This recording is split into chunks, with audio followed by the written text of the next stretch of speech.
আমাদের ফরিদগঞ্জ উপজেলায় ৩ নং ওয়ার্ডের মিরপুর গ্রামে একটি ঘর তৈরি করা হয়েছে, যেখানে শুধু অপ্রয়োজনীয় প্লাস্টিকের বোতল ব্যবহার করে ঘরটি নির্মাণ করা হয়েছে। আমাদের ফরিদগঞ্জ উপজেলার মধ্যে এরকম উদ্যোগ বা এরকম ঘর আর কোথাও দেখা যায়নি। আর এই ঘরটি দেখার জন্য আমরা চলে আসলাম সরাসরি মিরপুর গ্রামে। এই গ্রামে আসার পরে ঘরটি দেখে সত্যি খুবই ভালো লাগলো। যেখানে মানুষ ইট কাঠ ব্যবহার করে ঘর নির্মাণ করে, সেখানে এই ভাইটি শুধুমাত্র বোতল ব্যবহার করে ঘরটি নির্মাণ করতেছে।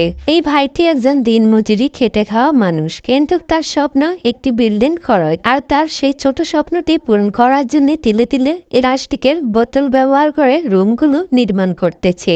একটি রুম মোটামুটি ঠিক করে তারা থাকতেছে, কিন্তু বাকি একটি রুম এখনো কাজ চলতেছে। এই ঘরটি অল্প অল্প করে গড়ে তোলা হচ্ছে। হয়তো এখানে পর্যাপ্ত বোতল এবং অন্যান্য জিনিসপাতি না থাকার কারণে তিনি আস্তে আস্তে এই ঘরটির কাজ চালিয়ে যাচ্ছে।